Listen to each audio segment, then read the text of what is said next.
Assalamualaikum warahmatullahi wabarakatuh.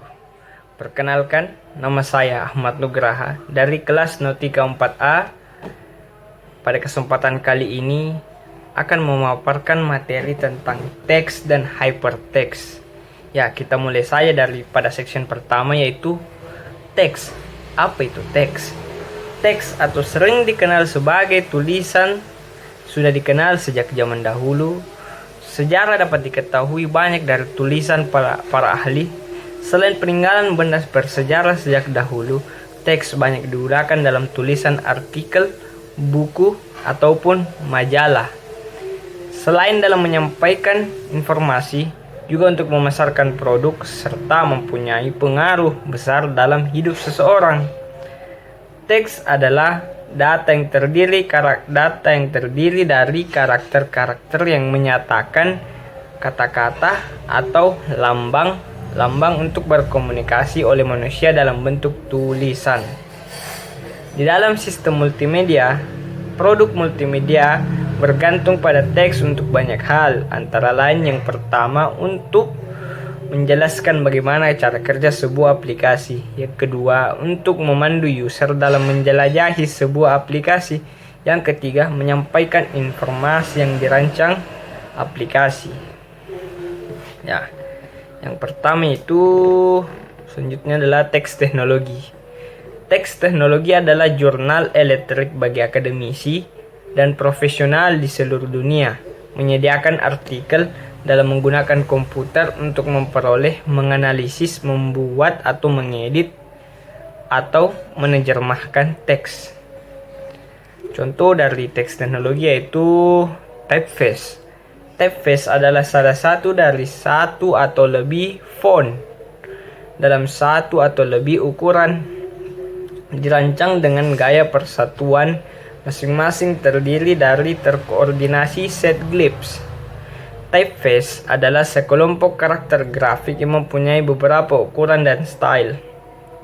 Contoh dari typeface yang utama adalah Times, Courier, dan Arial. Ada dua cara menampilkan typeface, yaitu yang pertama adalah serif dan sans serif.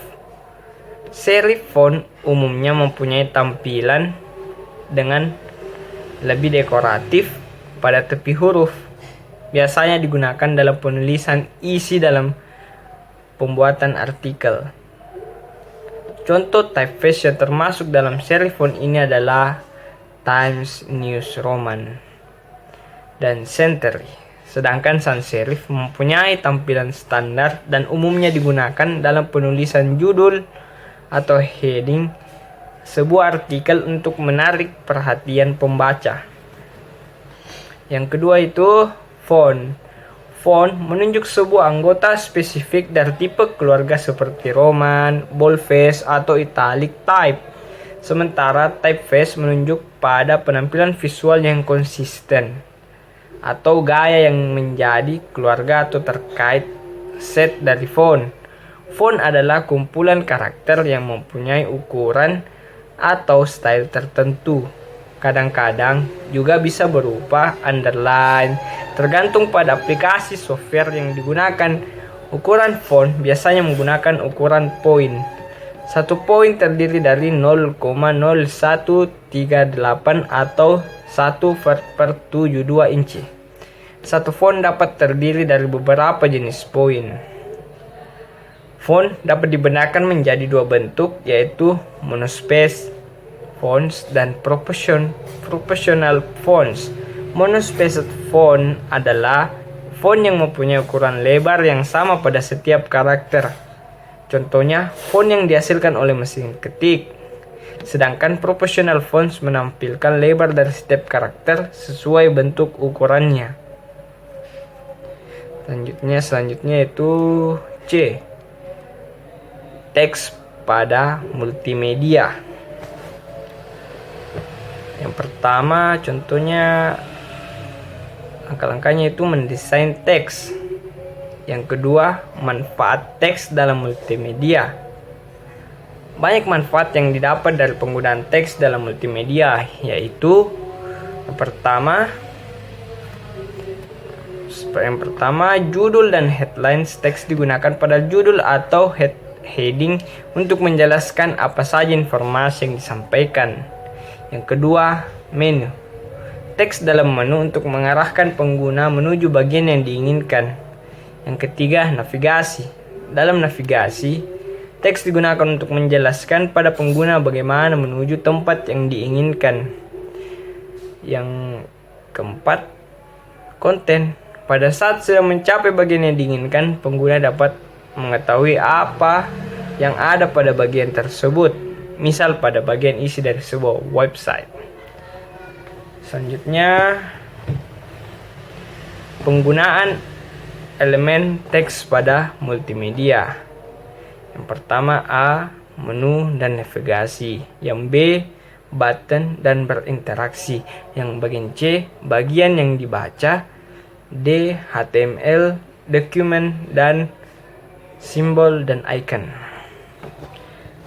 Selanjutnya bagian D, multimedia teks. Dan dengan adanya multimedia memungkinkan tampilan teks dapat lebih dinamis, seperti teks dapat bergerak, berubah warna, serta dapat berinteraksi dengan user. Penggunaan multimedia teks seperti yang pertama, teks dan gambar. Yang kedua, teks dan animasi. Yang ketiga, teks dan suara. Dan yang keempat, teks dan interaktif. Selanjutnya, bagian E, hypertext dan hypermedia. Ya, ini langkah selanjutnya. Itu pengembangan teks menjadi lebih interaktif adalah hypertext dan hypermedia. Teks yang umumnya tercetak pada buku atau secara fisik lebih bernilai dan memberikan informasi lebih banyak pada saat diolah dalam komputer. Teks menjadi lebih mudah dicari dengan adanya hypertext, dan fitur ini lebih banyak digunakan pada pembuatan aplikasi website. Jika kumpulan teks sudah disusun dan diberikan indeks, akan menjadi hypertext system. Dengan adanya hypertext, semua kata dapat mudah ditemukan. Sebagai contoh website, Google yang menjadi salah satu website pencari yang banyak digunakan pada saat pengetikan satu kata, dan mesin pencari di Google akan menampilkan semua website yang berkaitan dengan kata yang diketikkan. Pengembangan aplikasi multimedia yang semakin berkembang menyebabkan terjadi perubahan dari hypertext menjadi hypermedia. Hypermedia adalah struktur informasi yang menghubungkan semua elemen multimedia yang ada. Tidak hanya teks, namun juga meliputi gambar, suara, maupun video. Pada saat memilih sebuah teks, bisa menghubungkan pada gambar yang sesuai dengan kata yang dicari. Penggunaan hypermedia sudah meliputi semua bidang kehidupan. Sebagai contoh, buku teks sudah dibuat format online maupun dalam bidang periklanan. Jadi itu yang sempat saya paparkan materi yang tadi. Sekiranya bila ada kesalahan mohon dimaafkan. Assalamualaikum warahmatullahi wabarakatuh.